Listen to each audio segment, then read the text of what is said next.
आज पूरी दुनिया के लिए सबसे बड़ी खबर ईरान और इजराइल के युद्ध की शुरुआत को लेकर है।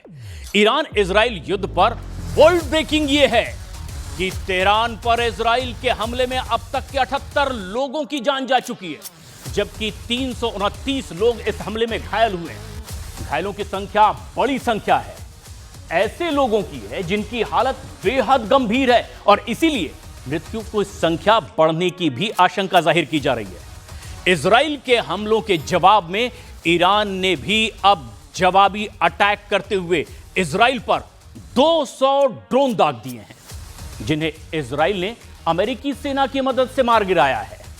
इजराइल के हमले के बाद ईरान ने पूरे देश में इंटरनेट सेवा अस्थायी रूप से बंद कर दी है।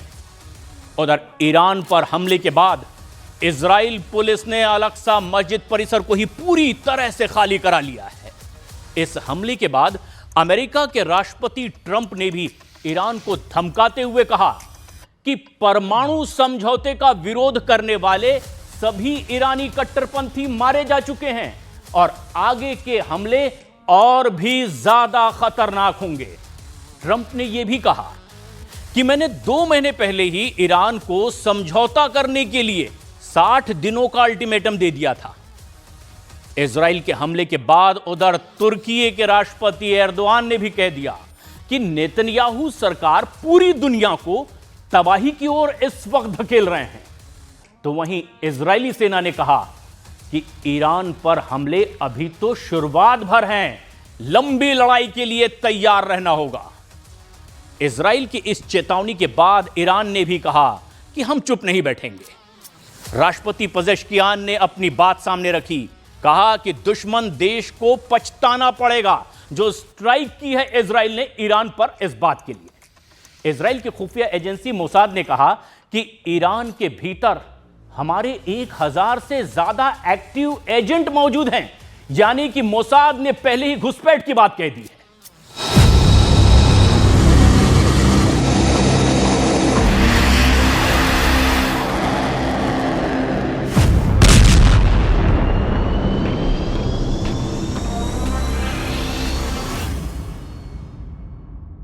Moments ago, Israel launched Operation Rising Lion, a targeted military operation to roll back the Iranian threat to Israel's very survival. This operation will continue for as many days as it takes to remove this threat.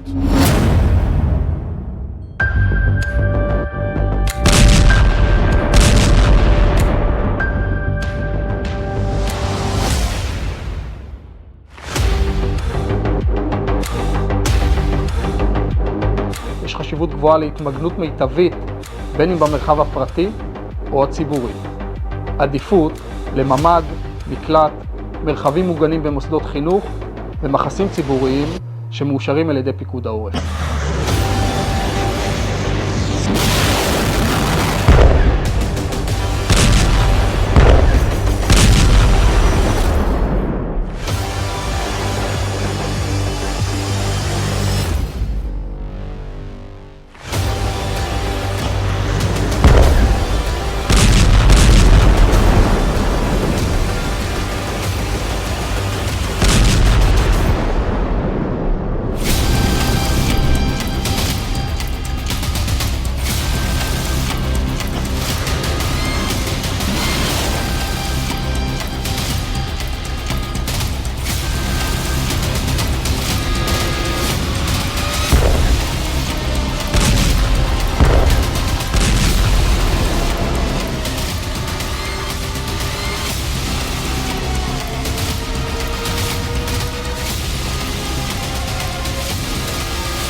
Iran Israel तनाव के बीच एक बहुत बड़ी खबर इस वक्त आ रही है। महज 12 घंटे के भीतर ही ईरान पर इजराइल का एक दूसरा बड़ा हमला हो गया है। इजराइल की वायुसेना का ईरान के सैन्य ठिकानों पर एक बड़ा अटैक हुआ है। इजराइल का ईरान के तबरीज एयरपोर्ट पर भीषण हमला देखने को मिला है। तबरीज एयरपोर्ट के पास ही 10 जगहों पर इजराइल की स्ट्राइक की गई। इजरायली हमले में 20 ईरानी कमांडर्स के मारे जाने की भी एक बहुत बड़ी खबर इस वक्त आ रही है। और ऐसे में आज दुनिया के लिए सबसे बड़ी खबर यही है कि रूस यूक्रेन युद्ध के बाद एक महायुद्ध और मोर्चा नया खुलता दिखाई दे रहा है, और यह मोर्चा है इजराइल और ईरान के बीच युद्ध का, जिसकी आशंका काफी पहले से जाहिर की जा रही थी। ईरान इजराइल के बीच युद्ध दुनिया की चिंता बढ़ाने वाला इसलिए भी है क्योंकि इस युद्ध के रास्ते ही विश्व युद्ध का मोर्चा खुलने का भी खतरा साफ साफ दिखाई देने लगा है। और इस खतरे की शुरुआत आज सुबह सुबह ही हो गई है, जब इजराइल ने सुबह ईरान के परमाणु और सैन्य ठिकानों को निशाना बनाकर बड़े हमलों से कर दी। और इस हमले को लेकर के बड़ी खबर एक और आ रही है। खबर यह कि इजराइल के प्रधानमंत्री बेंयामिन नेतन्याहू और रक्षा मंत्री काट्ज ने सोमवार को यह तय कर दिया कि इजराइल ईरान पर हमला करेगा। रात भर कैबिनेट बैठक हुई और सर्वसम्मति से इजराइल की कैबिनेट ने ईरान पर हमले को मंजूरी भी दे दी है। उधर दूसरी तरफ इजराइल के अधिकारियों के हवाले से वॉल स्ट्रीट जर्नल ने एक बड़ा दावा कर दिया है। खबर यह कि ईरान पर ऑपरेशन अगले कई दिनों तक इसी तरह लगातार जारी रहेगा और इजराइल ईरान पर 14 दिन तक हमले की सैन्य योजना की पूरी तरह से पुख्ता तैयारी भी कर चुका है। और इस मामले में इजराइल ने ईरान पर हमले के लिए खतरनाक स्पैरो मिसाइल और बैलिस्टिक मिसाइलें भी इस्तेमाल की है। साथ ही साथ करीब लगभग 200 स्टील्थ F-35 और F-16 विमानों से 300 से ज्यादा बम ईरान पर बरसा दिए, अलग अलग ठिकानों पर बरसाए हैं। निशाना बना करके ये बम वर्षा की गई है और इन ठिकानों में 4 न्यूक्लियर साइट्स भी शामिल हैं, एक मिसाइल फैक्ट्री शामिल है, कमांड सेंटर भी इसी में शामिल है। यानी चुन चुन करके इजराइल ने ईरान के उन ठिकानों को निशाना बनाया जो भविष्य में एक बड़ा खतरा उसके लिए साबित हो सकते थे। तेहरान के आसपास ही करीब 6 सैन्य ठिकानों को भी इजराइल ने बुरी तरीके से निशाना बनाया है। इजराइल के इन हमलों में इस्लामिक रिवॉल्यूशनरी गार्ड कॉर्प्स के commander in chief general Hussain सलामी समेत 20 एयर कमांडरों की मौत हो चुकी है और यह एक बहुत बड़ा झटका है ईरान के लिए, क्योंकि चुन चुन कर उन बड़े लोगों को निशाना बनाया गया इजराइल की ओर से। बताया यह भी जा रहा है कि IRGC के सभी एयर कमांडर एक अंडरग्राउंड ठिकाने पर मीटिंग के लिए जमा हुए थे और उसी वक्त इजराइल ने यह एक जबरदस्त हमला कर दिया। इसके अलावा इजराइल के हमले में ईरानी सेना के चीफ मोहम्मद बाघेरी भी मारे गए हैं और यह एक बहुत बड़ी खबर है, एक बड़ी ताकत मोहम्मद बाघेरी। वहीं इजराइल की बमबारी में ईरान के 2 परमाणु वैज्ञानिकों की भी मौत हुई है और माना जा रहा है कि जो मिशन ईरान में चल रहा था उसमें यह बहुत अहम भूमिका निभा रहे थे वैज्ञानिक, जिन्हें इजराइल ने खत्म कर दिया है। और इस हमले में ईरान को एक और बड़ा नुकसान हुआ है। इजराइल ने ईरान का प्रमुख परमाणु सेंटर भी अपने इस हमले में पूरी तरह से उड़ा दिया है, जिसे ईरान के परमाणु कार्यक्रम का एक बहुत बड़ा केंद्र माना जाता था। वहीं इजराइल के इस हमले के बाद अब ईरान ने भी तेवर दिखाने शुरू कर दिए। बदला लेने की कसम खाई है ईरान ने अब, और इसके लिए ईरान के जामकरन मस्जिद पर लाल झंडा फहरा दिया गया है। इस मस्जिद पर लाल झंडा फहराने का सीधा सीधा मतलब है बदला, बहुत बड़ा बदला, पलटवार, तगड़ा पलटवार। और इसके अलावा ईरान के सुप्रीम लीडर अली खामनेई ने भी कहा है कि खून का बदला खून से लिया जाएगा। ईरान ने इजराइल के खिलाफ 100 से ज्यादा ड्रोन दाग दिए हैं, जिन्हें इजराइल ने रास्ते में ही मार गिराने का दावा किया। दावा यह इजराइल की ओर से कि कोई भी सीमा में दाखिल ही नहीं हो पाया, डिफेंस सिस्टम ने उसे पहले ही नेस्तनाबूद कर दिया। तो वहीं दूसरी तरफ यह भी माना जा रहा है कि बदला लेने के लिए ईरान अब कभी भी मिसाइल अटैक भी शुरू कर सकता है, बड़ा हमला बड़े मिसाइल से। और अगर ऐसा हुआ तो खतरा इस बात का भी है कि दुनिया की कई बड़ी शक्तियां इस जंग में चाहे अनचाहे कूद भी सकती हैं और इजराइल ईरान युद्ध एक तरह से विश्व युद्ध में बदल सकता है। और ऐसा इसीलिए भी क्योंकि ईरान का आरोप है कि इजराइल ने इतना बड़ा हमला अमेरिका के सपोर्ट से किया है। दूसरी तरफ अमेरिका ने भी खुलकर मैसेज दे दिया है कि वो ईरान को परमाणु बम किसी भी कीमत पर बनाने नहीं देगा। ऐसा कहकर के अमेरिका ने भी खुलकर के यह बता दिया कि वो किसी के साथ खड़ा नहीं, राष्ट्रपति ट्रंप ने बहुत कड़े लफ्जों में कहा कि ईरान को समझौता करना ही होगा वरना कुछ भी नहीं बचेगा। एक तरह से यह सीधी चेतावनी है डोनाल्ड ट्रंप की ईरान को। डोनाल्ड ट्रंप ने ईरान को यह सीधे सीधे चेताते हुए कहा कि अगर अब ईरान ने परमाणु कार्यक्रम पर समझौता नहीं किया तो उसके पास कुछ भी नहीं बचेगा, ना उसका अपना देश बचेगा और ना उसकी अपनी विरासत बचेगी। दूसरी ओर इजराइल के हमले पर रूस ने भी कह दिया है कि यह इजराइल की उकसाने वाली कार्रवाई है।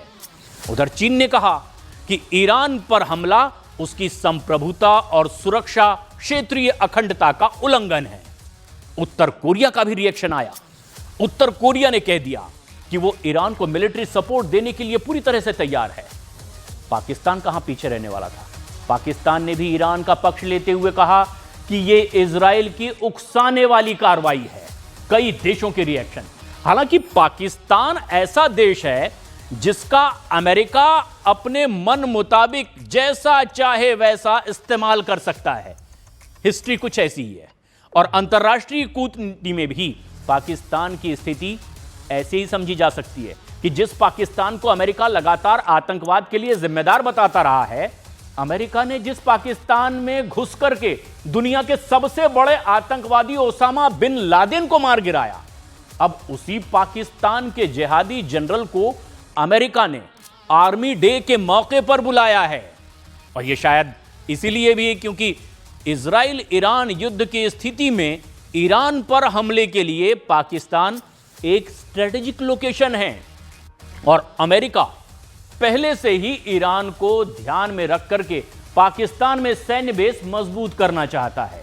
उसकी अपनी स्ट्रेटेजी है। तो उधर दूसरी तो अमेरिका अगर ईरान के खिलाफ जंग में उतरा तो फिर Britain, Australia, Canada, Germany, France ये तमाम ऐसे देश हैं जो जंग के मैदान में कूदने में देरी बिल्कुल भी नहीं लगाएंगे।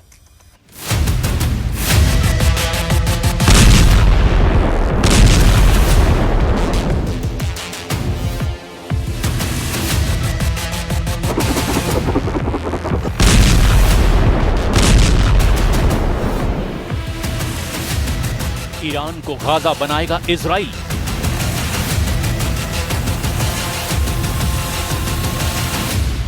इजराइल का ईरान पर बहुत बड़ा हमला। ऑपरेशन राइजिंग लॉयन से ईरान में भारी तबाही। इजराइल पर ईरान का जवाबी अटैक। पिछले 2 महीनों से पश्चिम एशिया ही नहीं पूरी दुनिया जिस खतरे की आशंका से डरी हुई है वो इजराइल ईरान युद्ध आखिरकार शुरू हो गया। इजराइल ने सुबह सुबह ही ईरान पर बहुत बड़ी स्ट्राइक की जिसमें उसने 200 फाइटर जेट से ईरान के प्रमुख सैन्य और परमाणु ठिकानों को निशाना बनाया।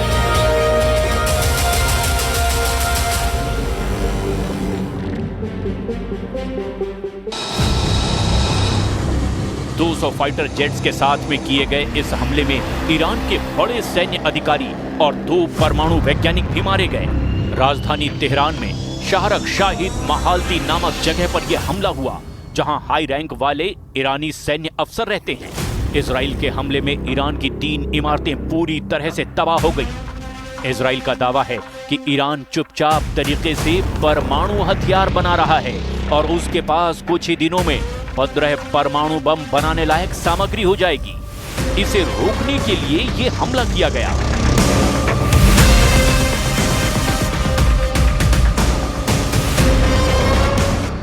Israel launched Operation Rising Lion, a targeted military operation to roll back the Iranian threat to Israel's very survival. This operation will continue for as many days as it takes to remove this threat.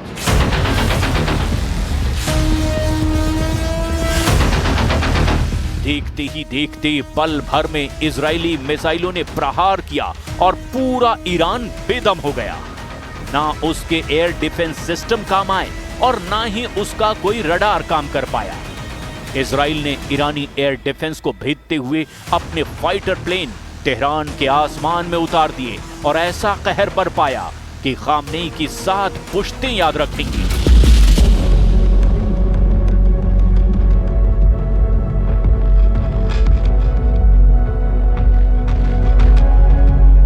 पल भर की बारूदी बारिश ने Tehran के कई मकान खंडहर में तब्दील कर दिए। इजराइल ने ईरान को ऐसी चोट दी जिसके जख्म आने वाले दिनों तक हरे रहेंगे।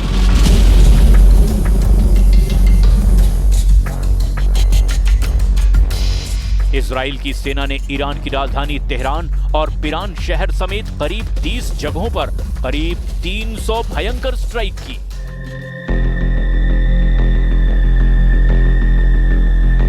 इजराइल की बमबारी से तेहरान में कई मकान खंडहर बन गए।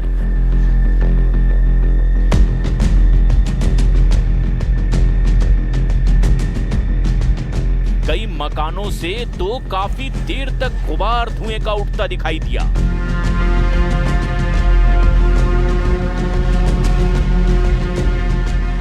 ईरान में मौत की बमबारी में न सिर्फ मकान बल्कि सड़कों पर भी खड़ी कई गाड़ियां तबाह हो गईं।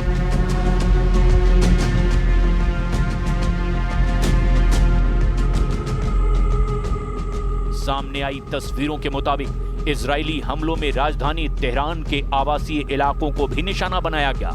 इन हमलों में कई आम नागरिकों की मौत हो गई, जिनमें महिलाएं और बच्चे भी शामिल हैं। तेहरान में जो कुछ हुआ उसने पूरे पश्चिम एशिया को हिलाकर रख दिया। इन तस्वीरों को देखिए। इजरायली हमले के बाद एक इमारत में भीषण आग लग गई। वीडियो में दिखाई दे रहा है कि नीचे इमरजेंसी गाड़ियां खड़ी हैं और ऊपर मंजिलों में आग भड़की हुई है। इजराइल के हमले की एक और तस्वीर देखिए। इजराइल के हमले में तेहरान की एक रिहायशी इमारत पूरी तरह से तबाह हो गई। कई गाड़ियां जलकर राख हो गईं और चारों तरफ मलबा ही मलबा दिखाई देने लगा।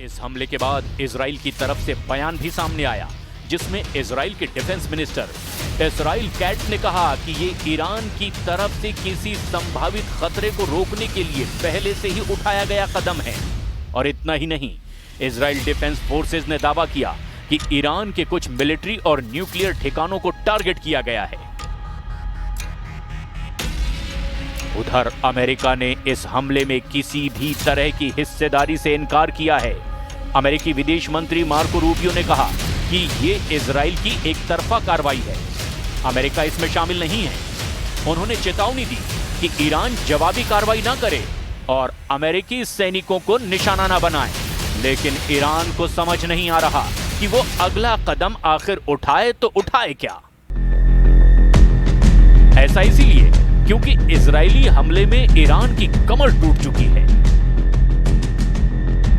इजराइल ने ईरान की रीढ़ तोड़ दी। मारा गया IRGC चीफ हुसैन सलामी। इस हमले में न केवल ईरान के टॉप कमांडर मारे गए, बल्कि ईरान के दिल कहे जाने वाले नातांज न्यूक्लियर साइट्स पर भी अटैक हुआ। इजराइल ने IRGC चीफ हुसैन सलामी समेत कई टॉप न्यूक्लियर वैज्ञानिकों को मार गिराया। इजराइल ने शुक्रवार तड़के ईरान के नातांज न्यूक्लियर साइट पर बड़े पैमाने पर ताबड़तोड़ हवाई हमले किए। इजराइल ने इसे ऑपरेशन राइजिंग लायन का नाम दिया। इस इजरायली हमले ने ईरान के परमाणु प्रोग्राम को गहरी चोट पहुंचाई है।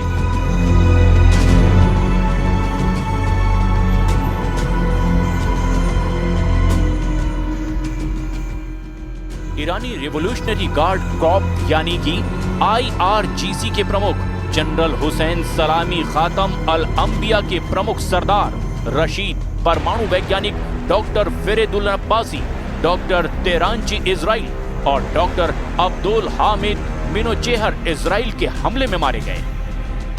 For decades, the tyrants of Tehran have brazenly, openly called for Israel's destruction. They've backed up their genocidal rhetoric with a program to develop nuclear weapons. In recent years, Iran has produced enough highly enriched uranium for 9 atom bombs.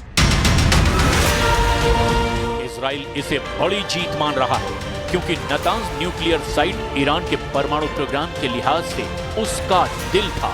ऐसे में नातांज nuclear site तबाह होने से Iran को बहुत बड़ा झटका लगा है। नातांज न्यूक्लियर साइट ईरान के परमाणु कार्यक्रम का दिल माना जाता है।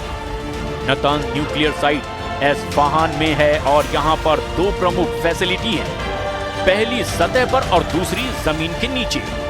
ये इजरायली हमलों से बचाव के लिए बनाई गई है। नातांज न्यूक्लियर साइट काफी समय से विवादों में है। इजराइल समेत पश्चिमी देशों का कहना है कि यहां पर ईरान अपने परमाणु हथियार बना रहा है। नातांज को भारी सुरक्षा के साथ डिजाइन किया गया है। ये जमीन के अंदर गहराई में बंकर नुमा संरचनाओं से बना हुआ है ताकि किसी भी एयर स्ट्राइक या मिसाइल हमले से इसे बचाया जा सके। लेकिन इजराइल ने बार बार अटैक कर इसे काफी हद तक तबाह कर दिया है। इजरायली हमले में नातांज की अंडरग्राउंड फैसिलिटी को भारी नुकसान पहुंचा है और बताया जा रहा है कि नातांज ठिकाने पर कई सेंट्रीफ्यूज मशीनें नष्ट हो चुकी है, जिससे ईरान का परमाणु कार्यक्रम कई वर्षों तक अब पीछे चला गया है।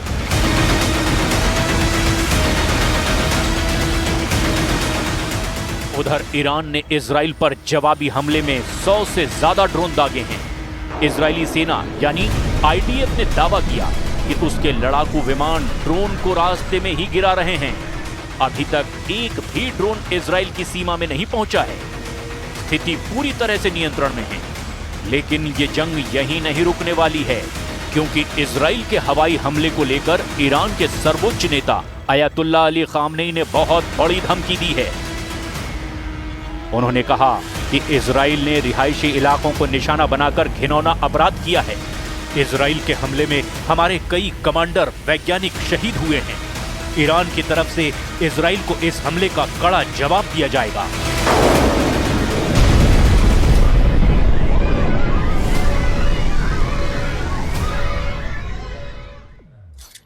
इस बीच भारत के प्रधानमंत्री नरेंद्र मोदी ने ईरान पर इजराइल के हमले को लेकर सोशल मीडिया प्लेटफॉर्म एक्स पर साझा किए अपनी बात। इजराइल के प्रधानमंत्री नेतन्याहू को फोन पर बातचीत करने की जानकारी दी है। लिखा, उन्होंने मुझे मौजूदा स्थिति के बारे में जानकारी दी और मैंने भारत की चिंताओं से भी उन्हें अवगत करा दिया।